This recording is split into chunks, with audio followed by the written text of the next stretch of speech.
할렐루야. 9월 16일 토요일 새벽 기도를 시작하겠습니다. 사도신경으로 우리의 신앙을 고백하시겠습니다. 나는 전능하신 아버지 하나님 천지의 창조주를 믿습니다. 나는 그의 유일하신 아들 우리 주 예수 그리스도를 믿습니다. 그는 성령으로 잉태되어 동정녀 마리아에게서 나시고 본요 빌라도에게 고난을 받아 십자가에 못 박혀 죽으시고 장사된 지 사흘 만에 죽은 자 가운데서 다시 살아나셨으며 하늘에 오르시어 전능하신 아버지 하나님 우편에 앉아 계시다가 거기로부터 살아있는 자와 죽은 자를 심판하러 오십니다. 나는 성령을 믿으며 거룩한 공교회와 성도의 교제와 죄를 용서받는 것과 몸의 부활과 영생을 믿습니다. 아멘. 찬송가 298장 찬양하시겠습니다. 찬송가 298장입니다.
신약성경 히브리서 9장 11절에서 28절까지 말씀입니다.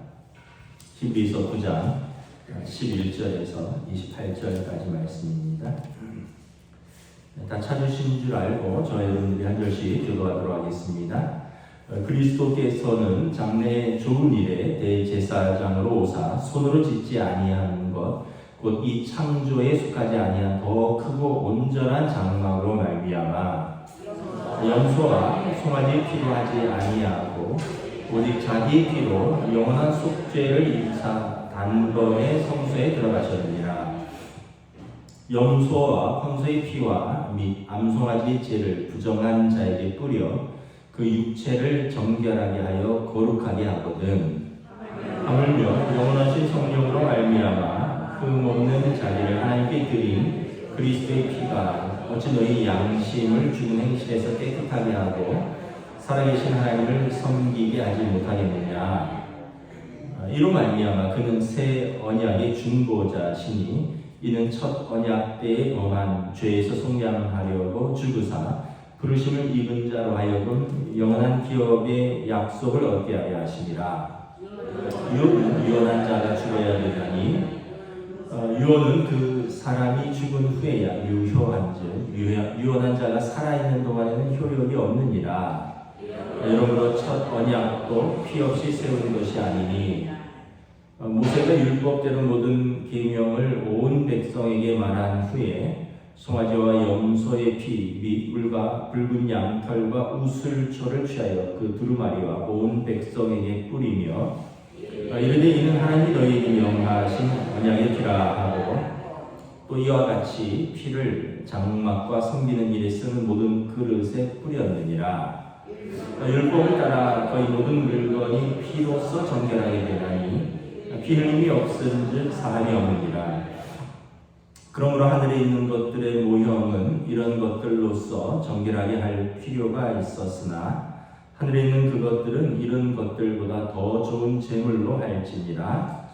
그리스도께서는 참 것의 그림자인 손으로 만든 성소에 들어가지 아니하시고 바로 그 하늘에 들어가사 이제 우리를 위하여 하나님 앞에 나타나시고 대제사장이 해마다 다른 것의 피로써 성소에 들어가는 것 같이 자주 자기를 드리려고 아니하실지니 그리하면 그가 세상을 창조할 때부터 자주 고난을 받았어야 할 것이로되 이제 자기를 단번에 제물로 드려 죄를 없이 하시려고 세상 끝에 나타나셨느니라.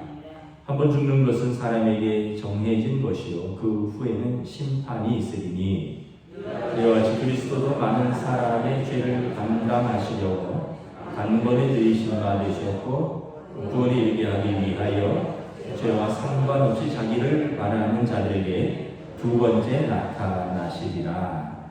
아멘. 할렐루야. 오늘 토요일 새벽 기도에 오신 우리 성도들을 주님의 이름으로 환영하고 축복합니다. 서로 한번 인사하겠습니다. 한 주간 평안하셨습니까? 네. 이제 어느덧 9월하고도 보름이 지났습니다. 이제 가을이죠. 성경에 보면 특별히 교리에 대해서 자세히 나와 있는 성경이 이제 로마서와 히브리서입니다.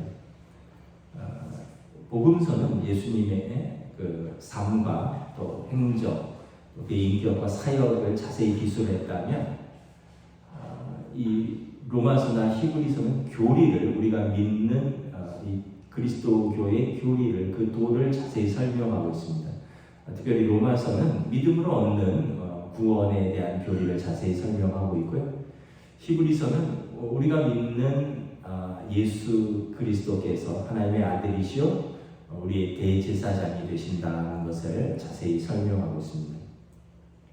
여러분 우리가 좀 믿을 때 잘 알고 믿어야 되죠. 예를 들어서 어떤 중매를 한다거나 선을 본다거나 이렇게 사람을 소개할 때 우리가 그냥 무턱대고 만나봐 좋은 사람이래 이러면서 만나진 않잖아요.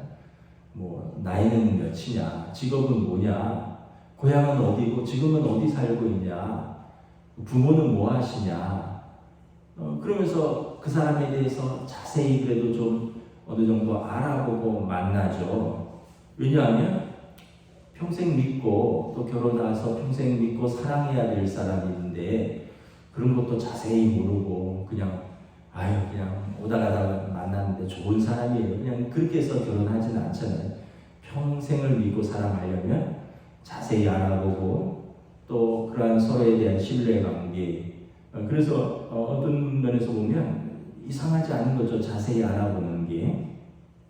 하물며 여러분, 우리가 현세와 내세의 영원한 생명을 얻는 예수님을 통하여 하나님께 나아가는 이 진리를 믿는데, 예수님에 대해서 우리가 그냥 교회 나와봐, 좋은 것이요, 뭐 좋은 사람 되는 거야, 그냥 그렇게만 전도할 게 아니죠. 아까 누구 손을 볼 때도 자세하게 설명을 하는데, 우리가 누군가에게 전도를 하고 또 내가 무엇을 믿는가를 자세히 알아야 되겠죠.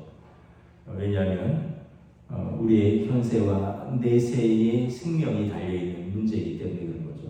그래서 아까 복음서에 예수님이 어떤 분이신가, 예수는 이름이 자기 백성을 죄에서 구원할 자이시고, 이스라엘의 그 베들레헴이 고향이신데 자란 곳은 갈릴리 나사렛이고 죽으신 곳은 예루살렘이시고 거기서 십자가를 지셨고, 육신의 아버지는 목수 요셉이고 어머니는 마리아인데, 그런데 육신으로 오셨지만 성령으로 잉태하셨고 하나님의 아들이 되신다. 그래서 그분이 뭘 하셨느냐, 이 땅에서 그전에는 목수일을 하셨지만 공생애를 사역하시고는 하나님 나라를 선포하시고 선지자로서, 그리고 하나님의 백성들과 제자들을 가르치시고, 그리고 모든 병든 자들, 또 모든 귀신 들린 자들을, 귀신을 내쫓고 병든 자를 깨끗게 하고 마음이 상한 자들을 치유하시는, 그래서 teaching 선포하셨고, preaching, 그 다음에 가르치셨고, teaching, 그리고 치유하신 힐링, 이 그리스도의 삼중 사역을 하셨다. 그러면 그분의 죽으심은 어떤 의미가 있느냐? 대제사장으로서 하나님 앞에서 백성의 그 희생 제사인데, 희생 제사는 피를 흘려서 생명을 끊고 피를 흘리는 건데, 이것을 통하여 하나님과 백성을 화목케 하는 구약의 그 동물의 제사를 당신의 몸과 당신의 피로서 완전히 대체하신 영원하고 완전한 화목제물로 당신의 몸을 희생하여 드리셨다. 그래서 예수님께서 하나님과 우리 사이를 회복시키셨고 화목케 하셨고, 그래서 하나님께서 예수 믿는 자들을 전에 지은 죄를 더 이상 묻지 아니하시고, 하나님께서 우리에게 하나님의 의를 보여주셨는데, 하나님이 의로우실 뿐만 아니라 예수 믿는 자들을 의롭다 하셨다. 이것은 예수님의 십자가의 그 속량은 몸값을 지불해서 자유케 하는 것인데, 예수님이 피로써 우리에 대한 몸값, 속전을 지불하셨다. 그래서 예수께서 우리의 그리스도 되시고, 그분이 하나님의 대제사장 되시고, 그래서 그 영접하는 자, 곧 그 이름을 믿는 자는 하나님의 자녀가 되는 권세를 얻게 된다. 하나님의 자녀가 되면 어떻게 되느냐? 첫째는 하나님 나라를 상속자는 유업으로, 하나님의 자녀는 유업으로 상속받는 사람이다. 그래서 우리가 하나님 나라를 우리에게 주신다.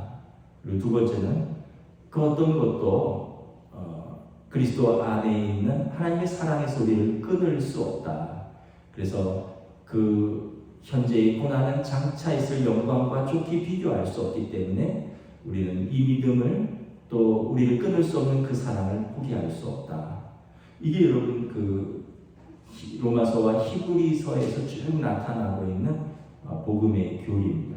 그래서 여러분들이 그래도 신학을 한 저처럼 이렇게 자세하게 정리는 못해도 예수님이 어떤 분이시고, 예수님이 십자가의 죽으심이 나에게 어떤 의미가 있고, 예수 믿는 자가 하나님 자녀 되는 것이, 그리고 나는 어떤 구원, 어떤 생명을 얻는가, 이것을 우리가 알아야죠. 그리고 알고 믿어야 되는 거죠. 왜냐하면 우리의 현세와 내세가 달려있는 아주 중요한 문제이기 때문이다라는 거죠. 그래서 히브리서가 예수님이 우리의 대제사장 되시고, 그래서 육신의 그 대제사장이 드렸던 짐승의 희생 제사를 대체하신다. 그리고 예수님이 이 땅에서 하나님 나라의 모형인 이 땅에서의 성막을 예수님께서 완전한 영원한 성소에 들어가셔서 그것을 대체하셨다. 이것을 설명하는 것이 히브리서입니다. 그래서 여러분 오늘 설교는 사실 이게 다고요. 그래서 우리가 말씀으로 조금씩 근거를 짚어보면 11절에 보면 그리스도께서 장래 좋은 일의 대제사장으로 오셨다. 그러니까 예수님이 우리의 대제사장으로 오셨는데 이것은 우리에게 복음이라는 거죠. 좋은 일, 복음이. 그분은 사람의 손으로 짓지 아니한 온전한 장막의 대제사장이시다. 그리고 염소와 송아지, 짐승의 피로서 섬기는 일시적인 속죄 제사가 아니라 자기의 피로 영원한 속죄를 이루셨다. 그리고 단번에 성소에 들어가셨다. 13절에 염소와 황소의 피, 암송아지의 제, 이것은 율법에 따라 어떤 기물과 사람을 정결케 하는 예식이거든요. 동물의 희생 제사도 일시적으로 우리를 정결케 하는데 하물며 영원한 성령으로 말미암아 죄 없으신 흠 없는 자기 자신을 하나님께 드린 그리스도의 피가 우리 양심과 우리 행실을 살아나게 하고 깨끗하게 한다는 거예요. 그리스도의 피는 우리를 회개케 하고 우리를 거듭나게 하고 그리고 우리를 완전한 속죄로 이끌어 살아계신 하나님을 섬기게 이끈다라는 것입니다. 이로 말미암아 그는 새 언약의 중보자이십니다. 옛 언약의 중보자는 육신의 대제사장이죠. 대제사장은 짐승의 피를 통하여 하나님 앞에 나아가서 하나님과 우리 사이에 서는 사람, 중보자입니다. 그 화목 제물을 드리는 사람. 이것이 옛 언약의 중보자이 대제사장의 직이라면 그리스도는 새 언약의 중보자이십니다. 우리를 죄에서 속량하려고 예수라는 이름이 자기 백성을 죄에서 구원할 자이고 속량은 죄의 그 노예의 몸값을 지불하는 속전을 내고 대가를 치름으로 그 사람을 자유케 한다는 의미를 했습니다. 우리를 죄에서 당신의 십자가의 그 피로 죄값을 지불하신 것이다. 그래서 죽으셨고 그리고 우리를 거룩하게 부르셨고 그래서 우리로 하여금 영원한 기업의 약속을 얻게 하려 하십니다. 그래서 여러분 예수 믿는 자들이 하나님 자녀가 되었으니 하나님의 자녀는 하나님 나라의 상속자니 영원한 기업의 약속을 얻도록 우리를 부르셨느니라. 여러분 이게 가장 큰 은혜요. 이게 가장 큰 복이죠. 영원한 나라의 유업을 상속받았는데 이것만큼 귀한 것이 어디 있습니까? 16절에 보면 유언은 유언한 자가 죽어야 된다. 유언은 사후에 유언이 효력이 발휘하죠. 마찬가지로 새 언약도 유효하려면 예수님의 십자가의 죽으심이 필요하다는 거예요. 첫 언약도 옛 언약도 피 없이 세운 것이 아니라는 거예요. 짐승의 피로서 우리를 정결케 하고 이것이 하나님과 우리 사이를 우리를 속죄하게 하는 첫 언약의 그 피라면 그 짐승의 피는 일시적인 죄사함 이것이 첫 언약이라면 새 언약은 예수님의 십자가의 보혈로 우리의 죄값을 지불했는데 이것은 완전하고 영원하며 단번에 드려진 속죄이다. 이것이 새 언약이다. 예수님이 십자가에 죽으셔야지 그 언약이 유효하다는 거예요. 그래서 22절 율법에 따라서 거의 모든 물건이 피로써 정결하게 되나니 그래서 그 성전의 기물들이라든가 또 제사장이라든가 이런 위임 예식에 보면 여기 그 짐승의 피를 그 우슬초에 찍어서 이렇게 바르는 양식이 있습니다. 율법에 따라 모든 물건이 피로서 정결하게 된다. 피 흘림이 없은즉 사함이 없는데 예수님의 피로서 우리의 죄를 완전히 사하셨다. 여러분 부모님이 자식의 죄를 계속 들추는 부모 있나요? 야, 너 어렸을 때 너 그렇게 나쁜 짓 했어. 너 잘하면서 그렇게 나쁜 짓 했어. 그런 부모 있나요? 자식의 죄를 생각날 때마다 기억하게 하고 생각날 때마다 상기시켜서 자식에게 죄책감 느끼게 하고 그래서 자식을 순종하게 하려고 하는 그런 부모 있나요? 그런 부모는 불량 부모죠. 진짜 부모는 자식의 죄를 덮어주죠. 왜냐하면 내 생명이고 내 자식이니까 내 자신을 들여서라도 자식의 죄를 덮고 자식을 보호하는 것이 부모의 마음이죠. 하나님께서 우리 전에 지은 죄를 간과하신다 말씀하십니다. 로마서 3장 23절, 24절, 25절에 보면 예수님의 십자가의 속량으로 말미암아 하나님이 우리 전에 지은 죄를 간과하신다. 넘어가신다. 그래서 하나님이 의로우심을 보여주셨고 그리고 예수 믿는 자들을 또한 의롭다 하셨느니라. 여러분 우리도 하나님 아버지를 따라가야 돼요. 죄를 자꾸 들추고 시간 날 때마다 옛날 잘못한 것 끄집어내서 상기시키는 것은 누가 하는 거예요? 그것은 사단이 하는 겁니다. 사단이 우리 죄를 고소하는 자거든요. 사단은 고소하는 자.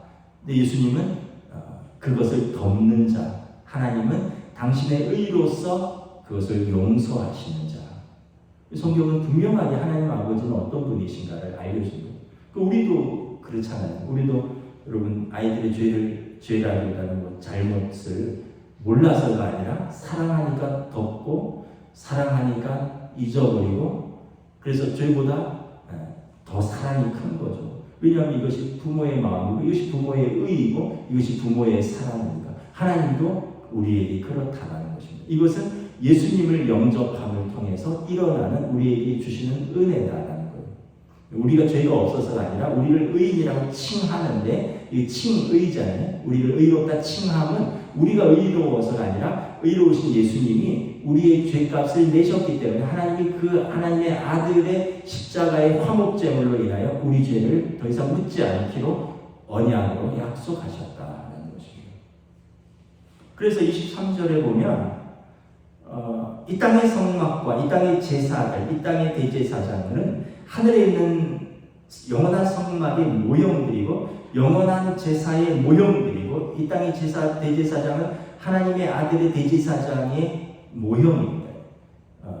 그래서 실체는 영원한 하나님 나라에 대한 것이고 이 땅에서는 다 그것에 나아가기 위한 모형이고 그림자라고 했습니다.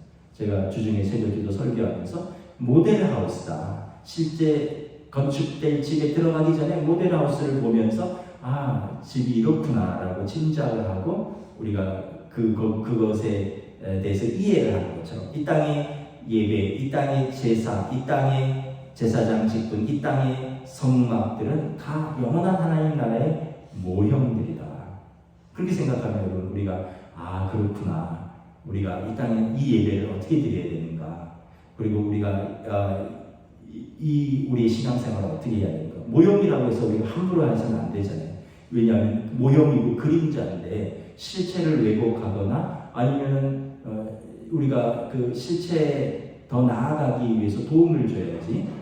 우리가 그래서 이 땅의 것도 중요하다는 거죠.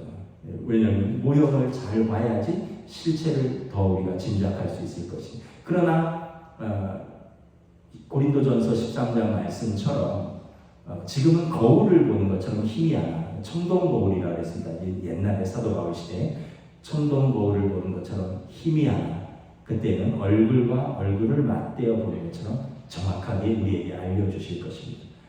부활도 영원한 하나님 나라도 그리고 영원한 생명도 그때는 우리가 지금 말씀을 통해서 우리가 그림자만 짐작하는데 그때는 정확하게 보고 알게 되는 날이 올 것입니다.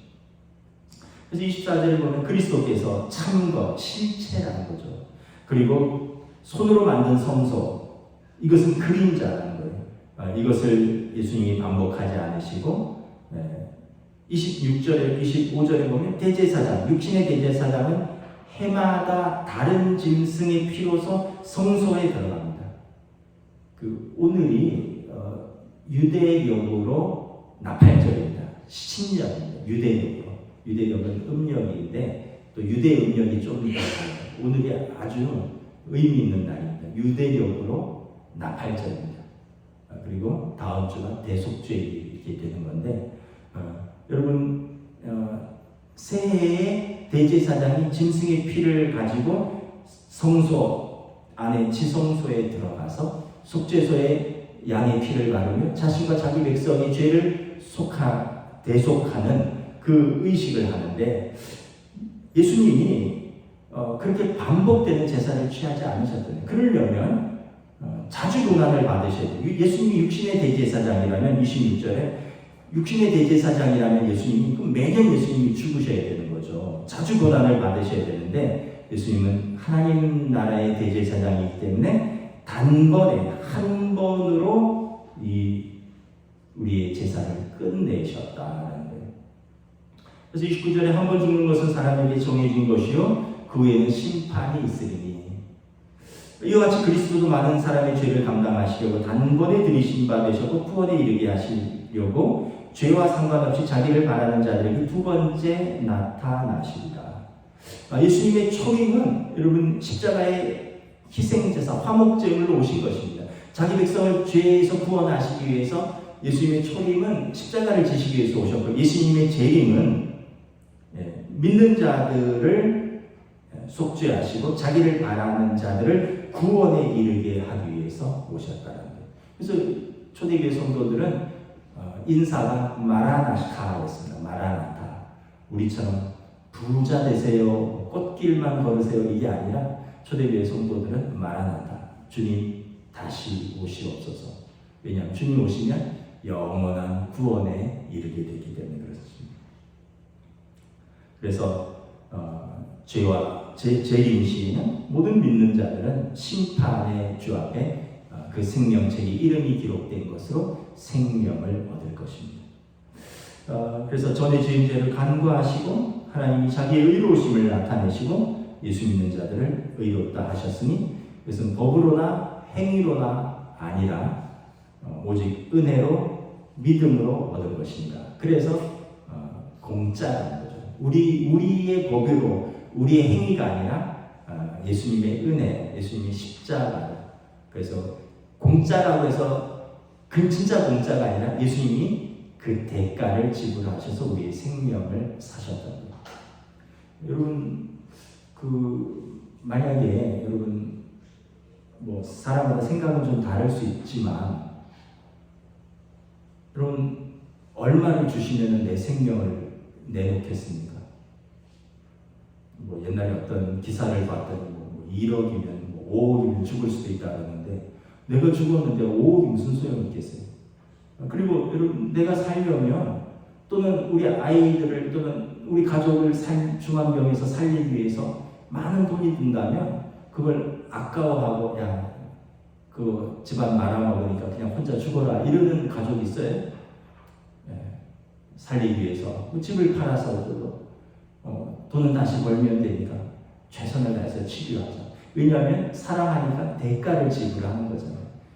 예수님께서 공짜가 아니라 당신의 생명을 대가로 지불하셔서 저와 여러분들을 살리셨다. 그래서 우리를 생명의 구원으로 영원한 하나님 나라의 백성으로 삼으셨으니 이게 말은 공짜지만 엄청난 대가를 지불하신 것이고 이것이 얼마나 귀한 것이고 이것이 얼마나 은혜냐. 그래서 여러분 그 교리를 잘 정리하면 아주 견고한 믿음 위에 이렇게 설 수 있습니다. 그래서 사도 바울의 고백처럼 기근이나 핍박이나 적신이나 천사나 죽음이나 그 어떤 피조물도 우리를 그리스도 예수 안에 있는 하나님의 사랑에서 끊을 수 없느니라. 아들을 내어주시니까 우리에게 가장 좋은 것을 주시지 않겠느냐. 아들까지 내어주시면서 우리를 구원하셨는데 그 어떤 것이 우리를 하나님의 사랑에서 끊을 수 있겠느냐라는 것입니다. 여러분 이 믿음 위에 또 저 여러분들이 든든히 서시기를 우리 주님의 이름으로 축복합니다. 이 땅에서의 문제들은 이럴 수도 있고 저럴 수도 있어요.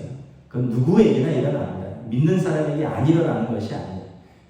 그건 미신이에요. 믿는 사람에게는 이게 안 일어나야 된다. 이건 미신이에요.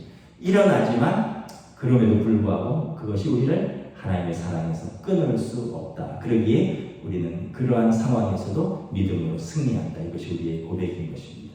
기도하겠습니다. 우리 함께 기도할 때 여러분, 내가 믿는 예수님, 내가 붙든 믿음은 무엇인가, 그리고 그 어떤 것도 우리를 그리스도의 사랑에서 끊을 수 없는 하나님의 사랑에 감사드립니다. 우리 함께 기도하며 나가겠습니다. 하나님, 내게 감사합니다. 주신 말씀 속에서 우리가 하나님의 자녀를 감사합니다. 예수님께서 우리를 위하여 행하신 십자가에 대신 사랑과 예수님의 큰 은혜, 하나님의 의로우신 하나님의 사랑하심, 다시 한번 주옵소서. 그러므로 세상에 우리를 유혹하고 시험하고 악한 영 사람의 괴계가 우리를 공격할지라도 우리는 하나님의 정신과 주를 그 어떤 것으로부터 아무리 우리의 믿음을 가지고 맞서서 하나님의 자녀로서 현재 하나님 장차 우리에게 있을 영광과 비교할 수 없으니 그리고 담대히 믿음을 승리할 수 있도록 그리스도의 사랑 안에 하나님께서 끊을 수 없는 내 고백 가운데 우리가 이 땅에서도 하나님의 자녀로서 살아갈 수 있도록 인도하여 주시고 함께하여 주시고 진행하여 주시옵소서.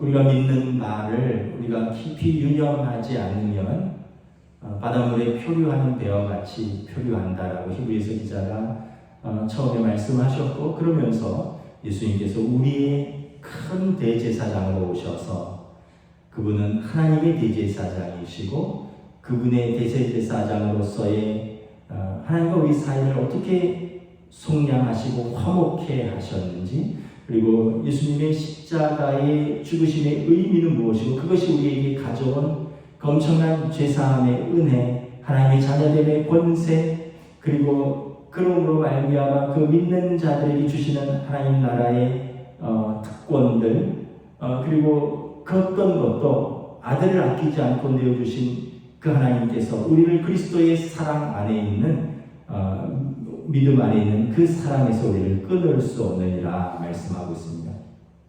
초대교회의 외적으로는 로마의 핍박들, 우상 숭배로부터의 압제들, 그리고 내적으로는 유대 공동체로부터 배척당하고 쫓겨난, 그러나 그들이 예수님을 믿고 예수님을 바라보면서 아멘 주 예수여 오시옵소서, 그들이 현재의 고난이 있지만 내가 장차 있을 영광과 비교하니 좋게 비교할 수 없고, 그리고 하나님 나라를 유혹으로 상속받을 자는 마땅히 그와 더불어 고난도 받아야 하리라. 세상은 우리를 또는 사단은 우리를 공격할지라도 아들을 내어주신 분께서 우리와 함께 계시니 우리는 그 어떤 고난도 우리의 믿음에서 흔들리지 아니하고 이기며 승리하리라. 이것이 초대교회 성도들의 고백이었고 오늘 모든 믿는 자들에게 주시는 우리의 약속인 줄 믿습니다. 그러므로 우리의 삶의 자리에서 사단의 공격과 또 세상의 유혹 속에서 흔들리지 아니하고 우리가 믿는 이 믿음을 꼭 붙들고 오늘도 믿음의 걸음을 한 걸음 한 걸음 걸어나가는 사랑하는 우리 모든 성도들에게 하나님 함께하여 주시고 성령님 진리 가운데로 인도하여 주시옵소서. 우리 죄를 용서하시고 우리를 사랑하여 주신 우리 주 예수 그리스도의 이름으로 기도드리옵나이다. 아멘. 하늘에 계신 우리 아버지, 아버지의 이름을 거룩하게 하시며 아버지의 나라가 오게 하시며 아버지의 뜻이 하늘에서와 같이 땅에서도 이루어지게 하소서. 오늘 우리에게 일용할 양식을 주시고 우리가 우리에게 잘못한 사람을 용서하여 준 것 같이 우리 죄를 용서하여 주시고 우리를 시험에 빠지지 않게 하시고 악에서 구하소서. 나라와 권능과 영광이 영원히 아버지의 것입니다. 아멘.